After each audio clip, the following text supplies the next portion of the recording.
میرا پیارا نبی کتنا پیارا نبی، ساری دنیا کا ہے وہ دلارا نبی۔ دوستو، یہ تھا پچھلی ویڈیو کا آخری سوال، بیت اللہ کس کو کہا جاتا ہے؟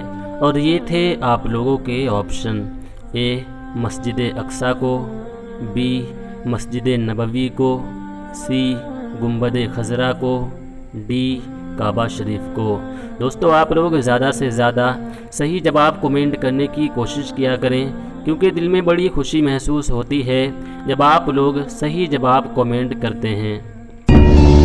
صحیح جواب ہے ڈی، بیت اللہ کعبہ شریف کو کہا جاتا ہے۔ اور جنہوں نے اس سوال کا سب سے پہلے صحیح جواب کومنٹ کیا تھا، ان کا نام ہے رقیہ خان۔ تو رقیہ خان جی، ہماری ویڈیو پر سب سے پہلے صحیح جواب کومنٹ کرنے کے لیے آپ کا بہت بہت شکریہ۔ اللہ آپ کو سلامت رکھے، آمین ثم آمین۔ سوال نمبر 1، سب سے پہلے بالوں میں کالا خضاب یعنی کہ کالا کلر کس نے لگایا تھا؟ اور یہ ہیں آپ کے آپشن: اے نمرود نے، بی قارون نے، سی شداد نے، ڈی فرعون نے۔ اور آپ کا وقت شروع ہوتا ہے اب۔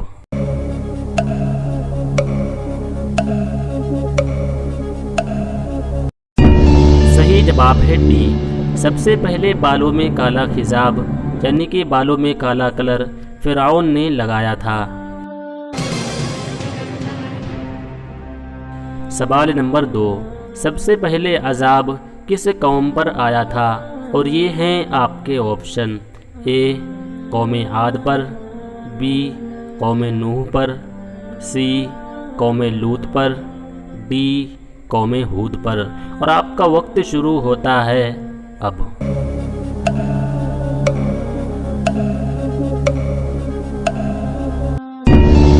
صحیح جواب ہے بی، سب سے پہلے عذاب حضرت نوح علیہ السلام کی نافرمان قوم پر آیا تھا۔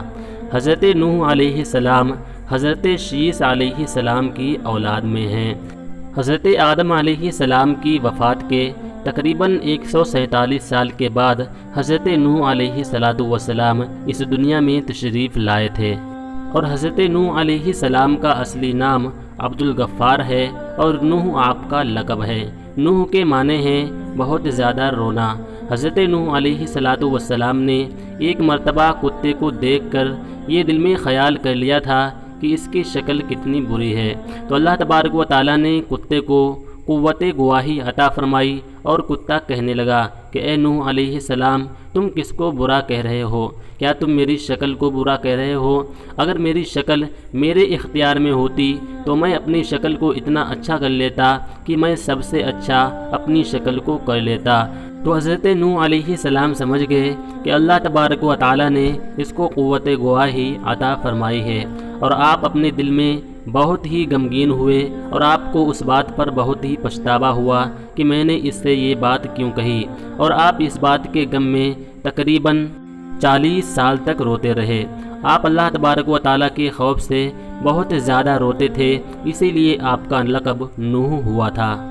دوستو، حضرت نوح علیہ السلام کی جو قوم تھی وہ بہت ہی نافرمان تھی اور ظالموں میں سے تھی۔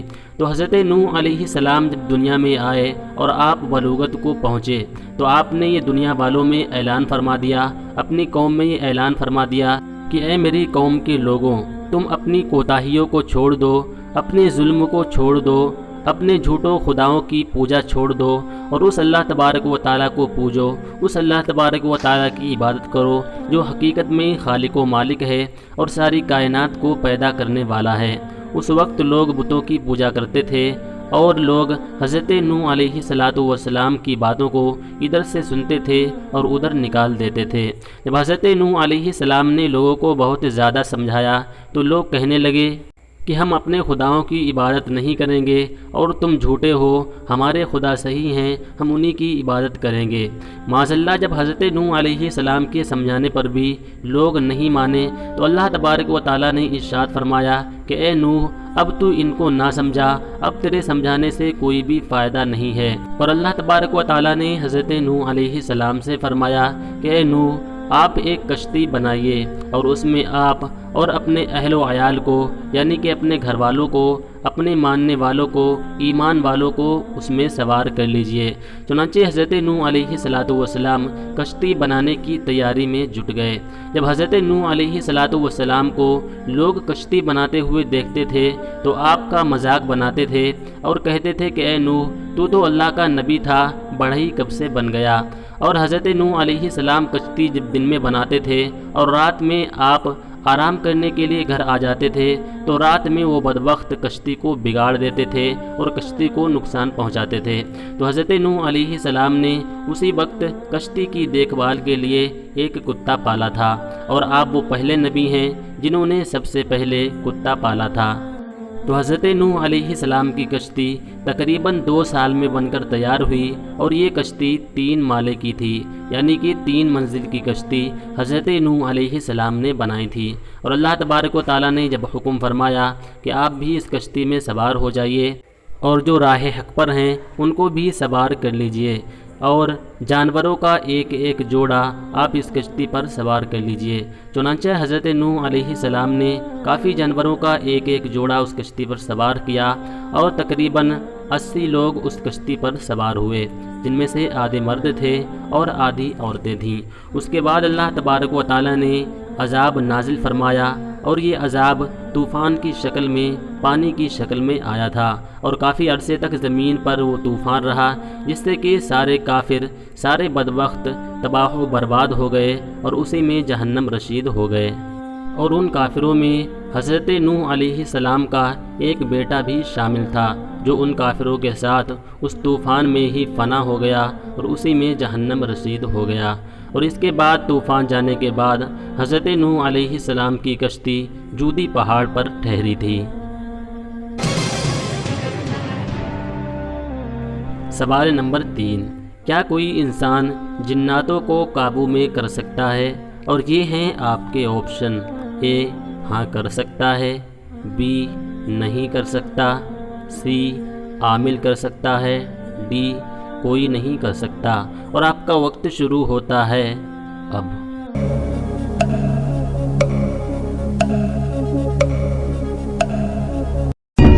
صحیح جواب ہے ڈی، جناتوں کو اپنے قابو میں کوئی بھی انسان نہیں کر سکتا، کیونکہ دوستو قابو اس چیز کو کیا جاتا ہے جس چیز کو دیکھا جا سکتا ہے، اور جب کوئی چیز دکھائی ہی نہیں دیتی ہے تو اس پر کیسے قابو کیا جائے گا؟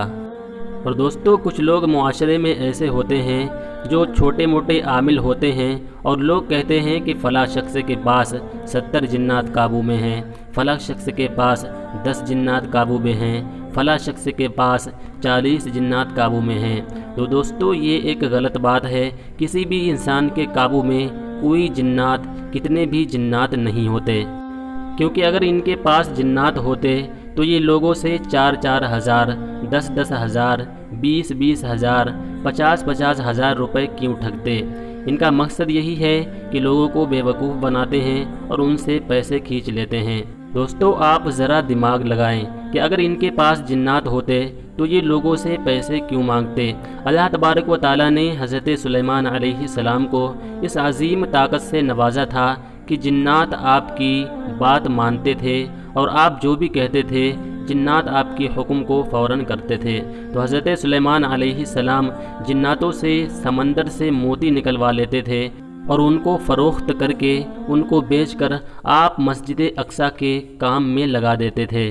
اور اب سوال آتا ہے کہ کسی انسان پر جنات اپنا قبضہ کر لیتے ہیں؟ تو دوستو اس کا جواب ہے ہر وقت گندگی میں رہنا، یعنی کہ جو شخص ہر وقت گندا رہتا ہے، ہر وقت ناپاک رہتا ہے، اللہ تبارک و تعالیٰ کی عبادت سے دور رہتا ہے، قرآن شریف کی تلاوت سے دور رہتا ہے، تو ایسے شخص پر چاہے وہ مرد ہو یا عورت ہو، ایسے شخص پر اپنا قبضہ جما لیتے ہیں اور طرح طرح سے اس کو پریشان کرتے رہتے ہیں۔ اب سوال آتا ہے کہ جنات کی کیا کوئی کمزوری ہے؟ تو ہاں دوستو، جس طریقے سے انسانوں کی کمزوری ہیں اسی طریقے سے جناتوں کی بھی کمزوری ہیں، اور جناتوں کی کمزوری ہے پرہیزگار انسان۔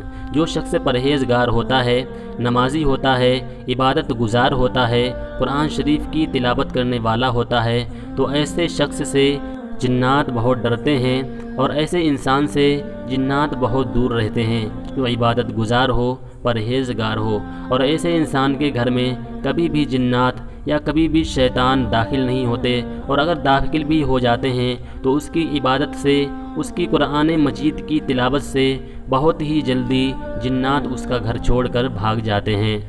دوستو، جیسا کہ ہم آپ کو پچھلی ویڈیوز میں بتا چکے ہیں کہ اگر کسی شخص پر شیطانی سایہ ہو جائے، اگر کسی انسان کے گھر میں جنات کا سایہ ہو جائے، تو وہ شخص اپنے گھر میں روزانہ سورہ بقرہ کی تلاوت کیا کرے۔ انشاءاللہ تبارک و تعالی ہر شیطان، ہر جنات گھر چھوڑ کر بھاگ جائے گا۔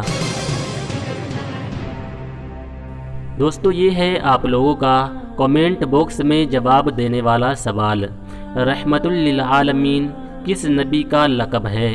اور یہ ہیں آپ کے آپشن: اے حضرت آدم علیہ السلام کا، بی حضرت نوح علیہ السلام کا، سی حضرت یوسف علیہ السلام کا، ڈی حضرت محمد صلی اللہ تعالی علیہ وسلم کا۔ پیارے دوستو، اس سوال کا جواب آپ حضرات کمنٹ کر کے کمنٹ باکس میں دیجئے۔ دیکھتے ہیں کتنے لوگ اس سوال کا صحیح جواب دیتے ہیں، اور اس سوال کا صحیح جواب روزانہ کی طرح کل شام 8 بجے لائیو ایپیسوڈ میں دیکھنے کے لیے تیار رہیں۔ دوستو، ہم نے آپ کی اسکرین پر نیو ایپیسوڈ کی پلے لسٹ لگا دی ہے، آپ حضرات اس پلے لسٹ پر کلک کر کے اور بھی ایپیسوڈ دیکھ کر اور بھی اپنے علم میں اضافہ کریں۔ اسی کے ساتھ ویڈیو کا اختتام کرتے ہیں، ملتے ہیں اگلی ویڈیو میں۔ السلام علیکم ورحمۃ اللہ وبرکاتہ۔